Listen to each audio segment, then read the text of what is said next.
akajibu, yeye aliyeniambia kuwa mzima ndiye aliyeniambia jitwike godoro lako uende.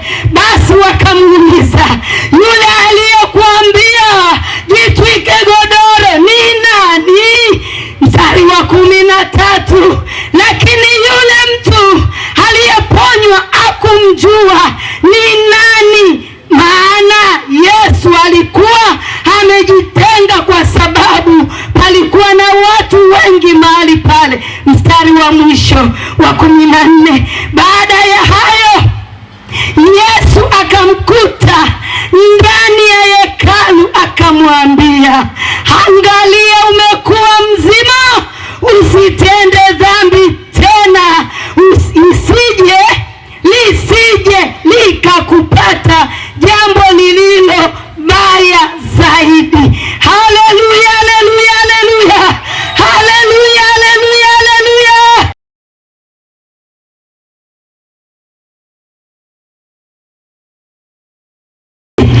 Anataka kuwa mzima.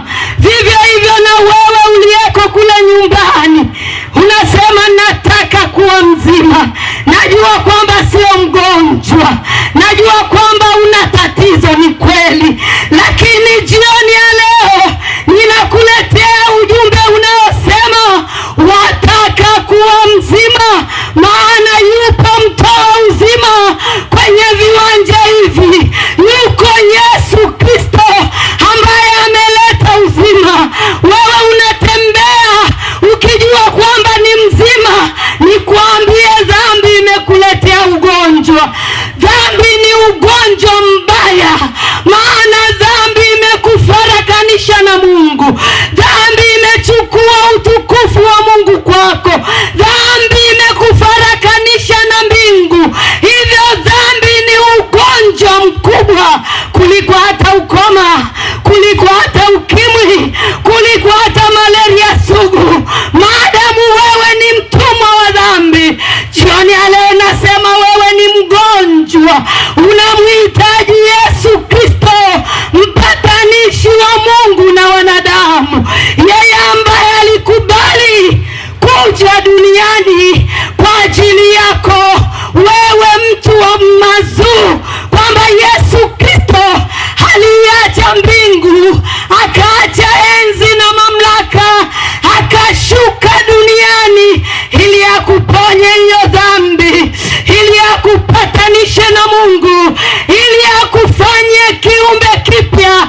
Pasipo Yesu Kristo hakuna uzima. Hivyo jioni ya leo nasema wewe ni mgonjwa. Hautanielewa sasa hivi, hautanielewa. Yuko mtoa uzima kwenye viwanja hivi ambaye alikubali kuiacha milki mbinguni, akaacha utukufu, akavaa ile namna ya mwanadamu, akaja duniani ili akupatanishe na Mungu. Baada ya dhambi kukutenganisha na Mungu, baada ya dhambi kukuweka mbali na Mungu. Maana Mungu alipokuumba hakukuumba uishi maisha hayo, hakukuumba uishi maisha ya kufarakana naye, bali alikuumba ili umfananie yeye, ili ufanane naye, alafu akakujaza utukufu. Mwanadamu akajaa utukufu, kufumba na kufumbua, akamkataa Mungu, akaambatana na dhambi.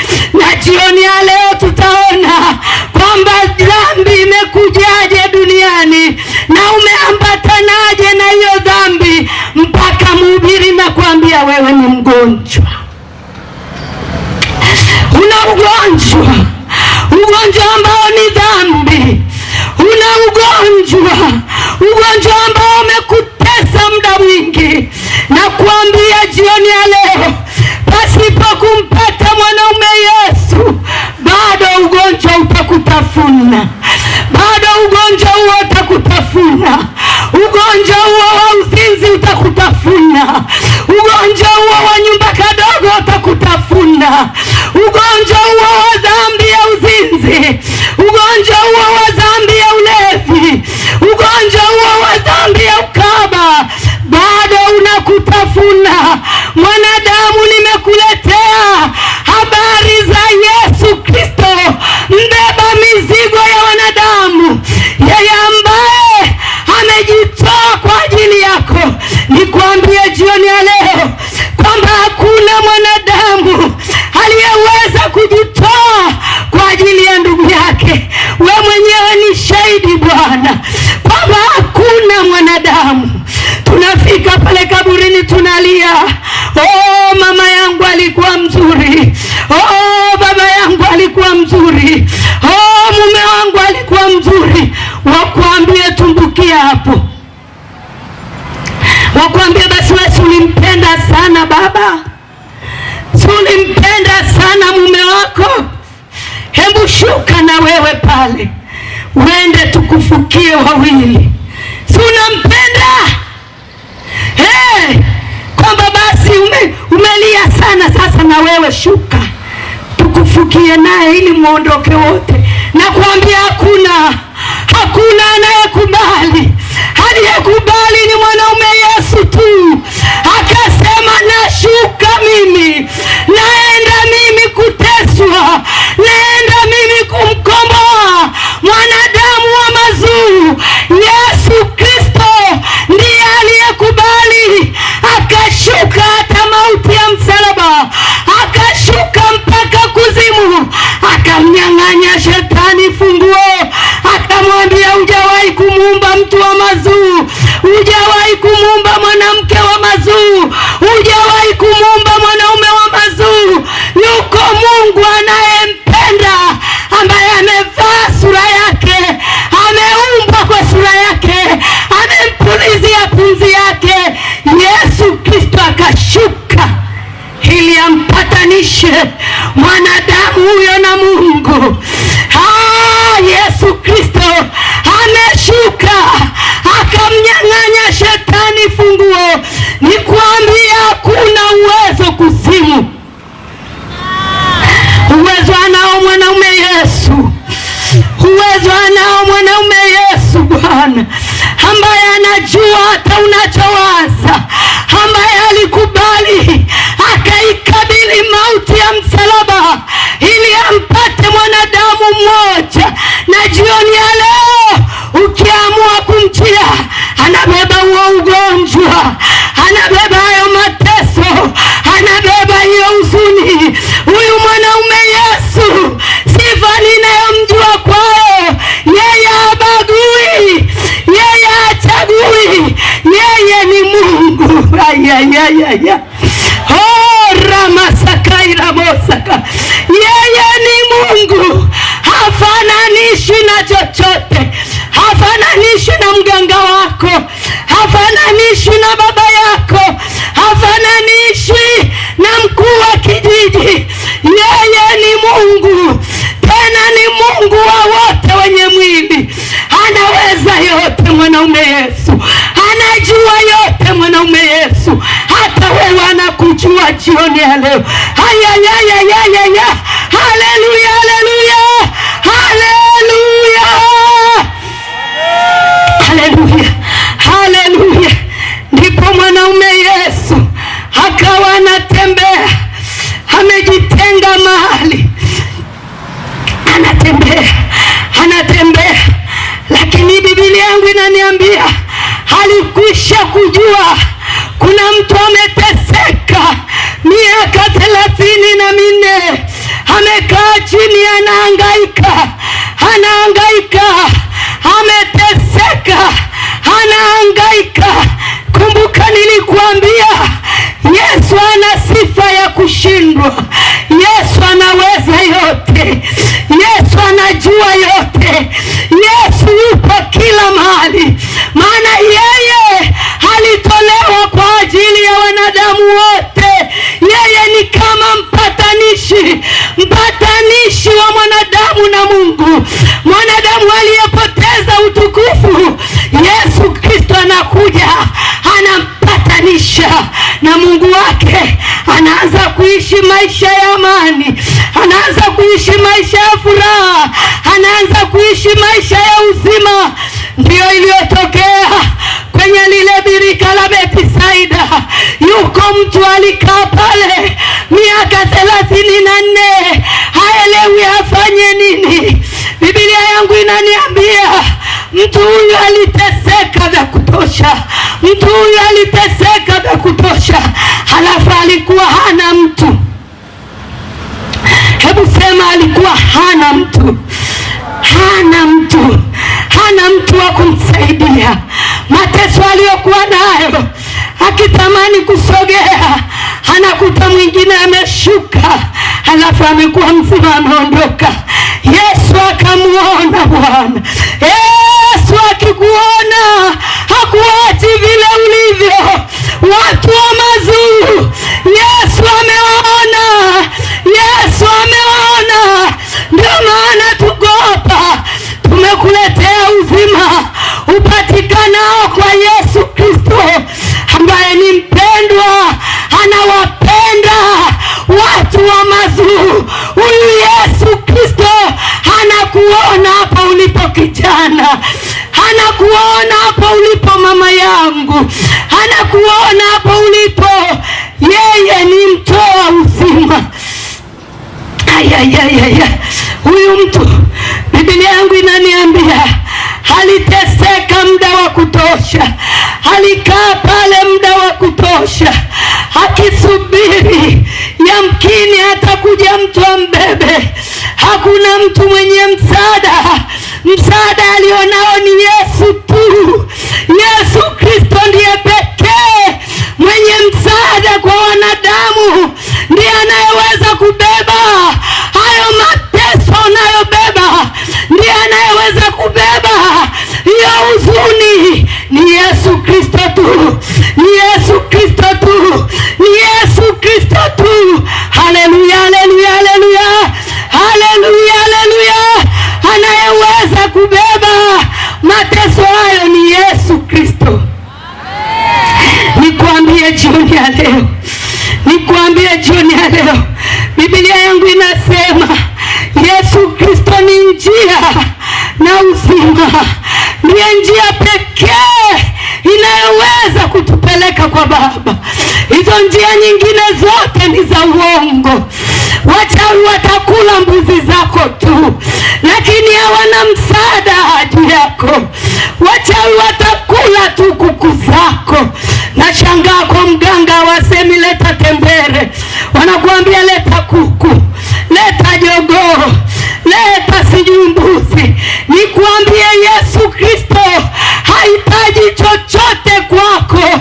Yeye amekuja, amemwaga damu yake pale msalabani ili aweze kukukomboa wewe.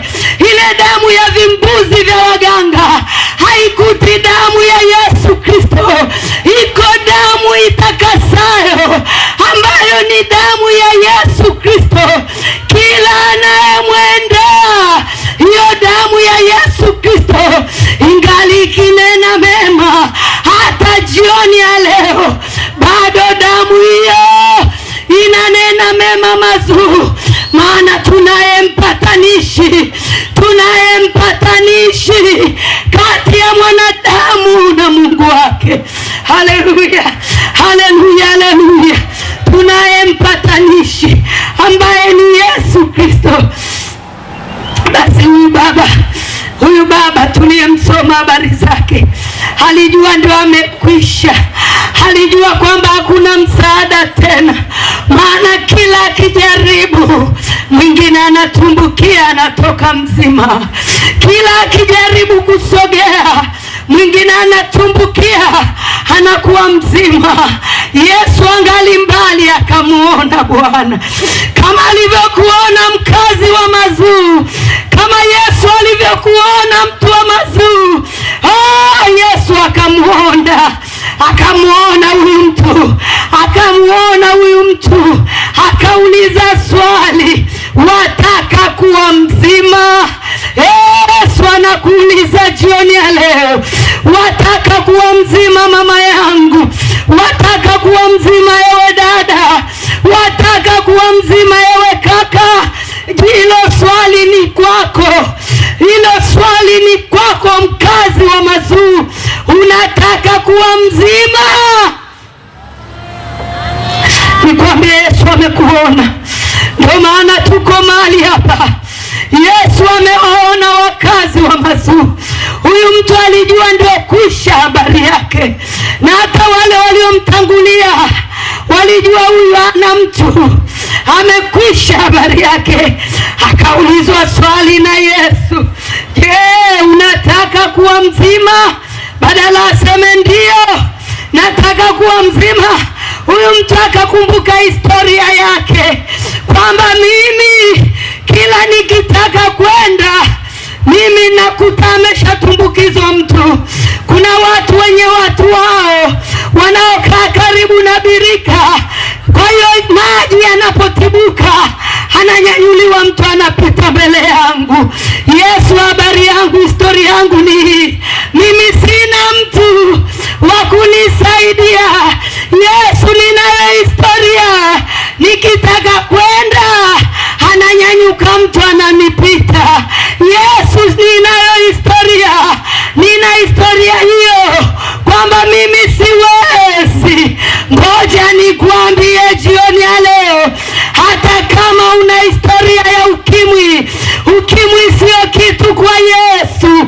Hata kama una historia ya uchawi, uchawi sio kitu kwa Yesu. Hata kama una historia na mizimu, mizimu sio kitu kwa Yesu. Haleluya, haleluya, haleluya, haleluya. Wana wa Mungu, sijui historia yako ni nini. Ninajua historia ya Yesu, kwamba Yesu hashindwi na jambo. Yesu anaweza yote. Yeye ni mwanaume wa wanaume. Mume wako atashindwa, lakini sio Yesu. Mama yangu, umeteseka vya kutosha. Yatosha ulivyoteseka.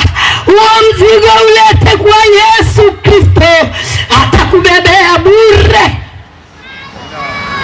Haleluya, haleluya, haleluya, haleluya, haleluya, haleluya, haleluya, haleluya, haleluya, haleluya. Huyu mtu hakujua kwamba Yesu Kristo, simba wa kabila la Yuda, ndiye anayemuuliza swali. Yamkini angejua asingejitetea, aseme historia yangu ni ya kushindwa.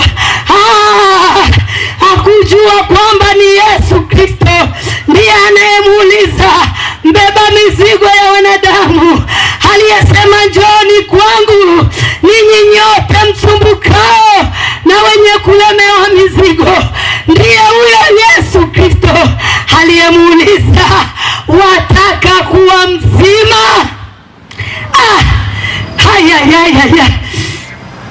Kuna mtu akasema, Bwana, mimi sina mtu, natamani kuwa mzima lakini sina mtu, nataka ndio, lakini mimi sina mtu.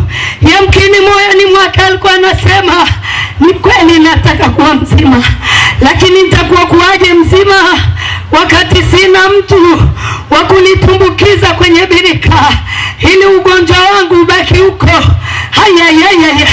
Yesu Kristo akamuuliza, wataka kuwa mzima? Ndivyo anavyouliza mahali hapa jioni ya leo. Yamkini umezunguka kwa waganga na waganga, hiyo haijalishi kwa Yesu. Yamkini umelazwa makaburini, hiyo haijalishi kwa Yesu. Yamkini wamekutenga ndugu na jamaa, hiyo haijalishi kwa Yesu. Liko pendo la Mungu Baba ambalo linakuunganisha jioni ya leo, kwamba uko pendo la Mungu litakuunganisha. Ramasakairabo rikanda ramasikirianda. Liko pendo lisilobagua. nampenda Yesu. Yesu akamwambia huyu mtu, hebu jitwike godoro lako nenda.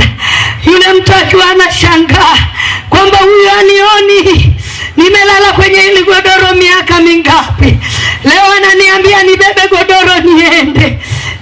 Leo ananiambia beba godoro lako nenda, bebeje. Lakini yule mtu akawa mtii, akakubali kubeba godoro ambalo hajawahi kubeba miaka 34. Akalibeba lile godoro, akaondoka nalo akimshangilia Mungu kwamba mimi si mgonjwa tena, mimi sio mgonjwa tena. Akirukaruka na godoro lake. Na washangaa wale majirani zake, washika Sabato, walipomuona na godoro, wasishangae amepona ponaje. Wakamuuliza, mbona unabeba godoro leo? Hujui leo ni Sabato? Hawakuweza kumtumbukiza kwenye birika, lakini amepona, amebeba godoro. Wanamuuliza, mbona umebeba godoro?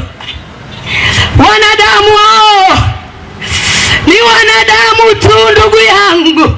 Usiangalie mazingira, unakwenda mwenyewe. Usiangalie imani ya mtu, wewe mkimbilie Yesu ili akusaidie. Huo mzigo unaujua wewe, huo msiba wako unaujua wewe, hiyo huzuni unaijua leo. Yesu anakuja abebe huo mzigo. Yesu amekuja ili abebe hiyo huzuni kakaangu. Yesu amekuja ili akupatanishe na Muumba. Najua wengine hata vitandani hawalali. Nikuambie liko pendo la Mungu. Sogea mahali hapa leo, uyatoe maisha yako kwa Yesu. Utapata ukombozi zidi ya hayo mateso. Umeteseka vya kutosha.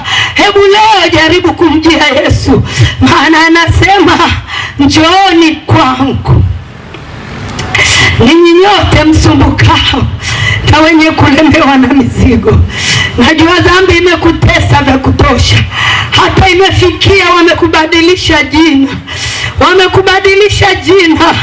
Una jina zuri, lakini kwa sababu ya dhambi imekubadilisha jina.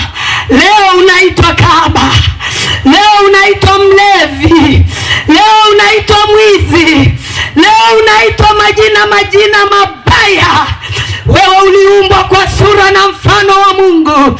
Mgeukie Mungu, mgeukie Mungu anayekupenda. Atakubadilisha, atakubadilisha Mungu, atakubadilisha Mungu.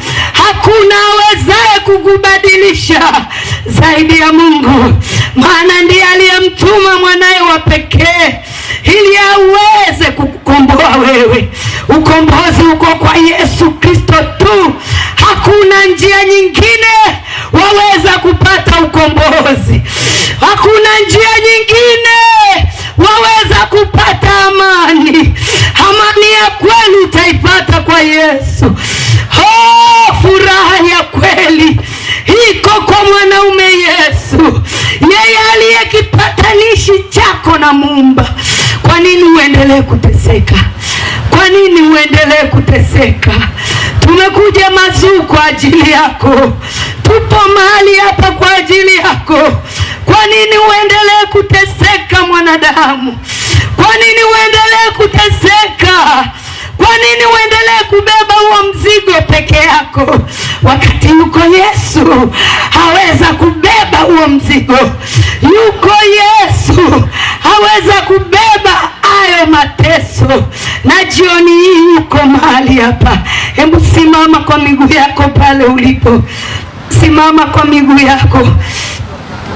Yesu kwenye viwanja hivi, yamkini una mgonjwa huko, hebu msogeze mahali hapa. Simama pale ulipo mwana wa Mungu. Simama pale ulipo. Tutaenda kumuita Yesu. Niombe wana praise. Tutaenda kumuita Yesu kwenye viwanja hivi. Yesu anayebeba shida za watu. Niombe nyie mlioko huko wote msogee hapa. naomba msogee hapa alipoweka hiyo. Sogeeni, naomba sogee. Kama una miguu miwili sogea. Sogea mahali hapa. Yuko Yesu.